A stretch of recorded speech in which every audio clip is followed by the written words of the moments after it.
What is going on, New York Knicks fans? The NBA draft is fast approaching, and the New York Knicks will be on the clock at number 3 in just over 3 weeks.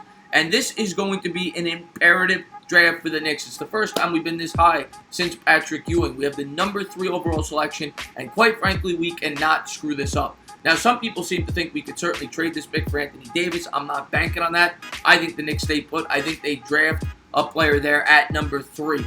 Now, of course, during the lottery, we were all hoping and praying for the Knicks to land the number 1 pick so they could get Zion Williamson. Zion Williamson is a human highlight film, and he is going to light up the NBA, and he would have electrified the Garden.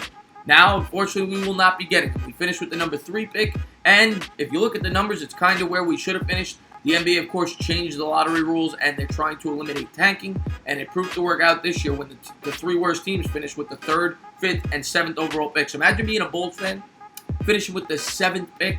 It is what it is, but as Knicks fans, we got the number 3 pick, and fortunately for the Knicks, in my opinion, this is a 3-player draft. When I say 3-player draft, I mean 3 potential superstars. That's Zion Williamson, that's RJ Barrett, and that's Ja Morant. Now, all signs point to that the New Orleans Pelicans will take Zion Williamson. If they don't, that would be the biggest shock in NBA history. And at number 2, all signs point to that the Memphis Grizzlies will be taking Ja Morant. Mike Conley is still on the roster, but he's aging, and there are rumors that they have been trying to trade him, and everybody has pointed to that they will be taking Ja Morant, which would leave the Knicks with RJ Barrett. And I don't view RJ Barrett as a consolation prize. RJ Barrett, to me, is a potential superstar. It seems like people have slept on him because of how much of an electrifying figure that Zion Williamson is, and they played at the same college at Duke. But RJ Barrett is not to be slept on. I think this guy would help the Knicks in a big way, and I cannot wait till he's wearing orange or blue if that is who we take on draft night. He grew up in Canada, and I get the concerns with Canadian basketball players, especially in recent years. Anthony Bennett was a complete bust when the Cleveland Cavaliers took him number 1 overall. Andrew Wiggins hasn't exactly lived up to the billing, but I don't really look too much into that. I see a guy that's a potential superstar. His father and mother were both supreme athletes. They both actually went to college about 10 miles up the road in Queens, New York at St. John's, which is actually my favorite college basketball team, and that's what his father played. He played basketball for the St. John's Red Storm. His mother was a track star. His father later went on to play professionally overseas in Europe, and now is the vice president of Canadian basketball. A good friend of his father's is Steve Nash, a Canadian basketball legend and 2-time former NBA MVP. Well, Steve Nash is RJ Barrett's godfather, and he's been teaching him the game of basketball since a very young age. Since the age of 12, he was, schooling him on the game and trying to teach him how to become a great player. And RJ Barrett, that is all he's had on his mind since he was a little kid, and he's been prepped for this moment throughout his entire life. When he was in elementary school, he was playing up to the talent level. He was playing middle school kids, and it's been that way his entire life.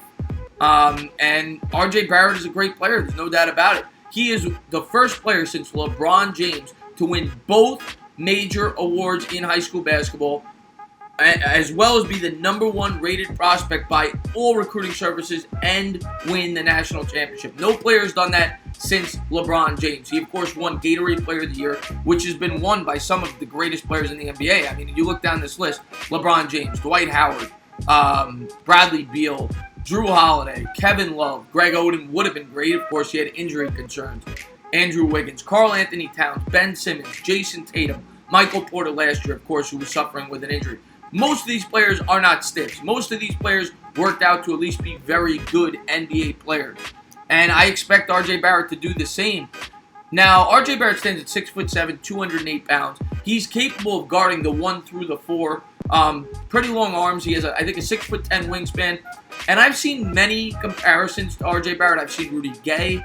He was actually compared a lot to Kobe Bryant coming out of high school. I don't really see that comparison. I don't really view RJ Barrett as a traditional shooting guard. He's more of a combo guard. And the player that I think he compares to most, and I've said this for a long time, and maybe it's because they're both lefties, maybe it's because they're both combo guards, and I'm not saying he's going to be as good as this player. James Harden is one of the best players in the NBA, but I do see a lot of James Harden in his game, and I saw that during the NCAA tournament. The thing that I really see a lot of similarities between the two is his body control around the rim. I remember watching some of those tournament games and saying to myself, that's James Harden. Now, what Barrett needs to work on is his jump shot. That's one thing he definitely needs to work on, and his shot selection. That's what everybody says. He shot 45% from the field for Duke, which isn't horrible, but 30% from downtown. So he definitely needs to work on that three-point shot. There's no doubt about it if he wants to take his game to the next level in the NBA. But it's something certainly that he can work on and get better at. Michael Jordan did not have the best three-point shot, and he developed it throughout his career in the NBA. RJ Barrett's a hard worker. He dreamt about being an NBA player throughout his entire career. So I think he will improve his jump shot. There's no doubt in my mind. And I think he's going to be a big-time talent at the NBA level. The book on RJ Barrett, when you read all the notes from the scouts, is that he's a jack-of-all-trades player. He could do a little bit of everything. He could run, he could shoot, he could pass, he could play defense, but he's not particularly great at any of it. He needs to work on a lot of things. He needs to work on his ball handling. He needs to work on his jump shot. He needs to work on using his athletic potential more on defense, working through the picks. That is what I read. But the superstar potential is undeniable. And at number 3, the Knicks should be happy to get Barrett. And I think he could easily be the number 1 player in this year's draft when all is said and done. I'm not predicting that, but I would not be shocked at all. Everybody seems to forget that this guy was the consensus number 1 player just 12 months ago coming into college basketball. So I'm going to be happy when the New York Knicks take this guy at number 3 if and when they do it.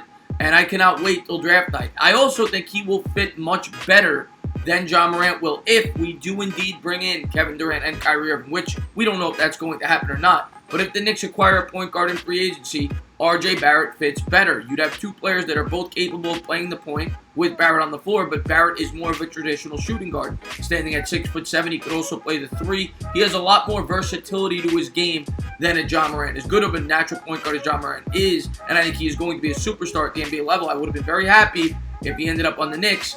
I do think Barrett will fit the Knicks potentially better, and I think he fits well with the players that we already have on the roster. So as always, if you liked what you watched, please subscribe. Drop a comment. Maybe give me a little thumbs up. Cheers.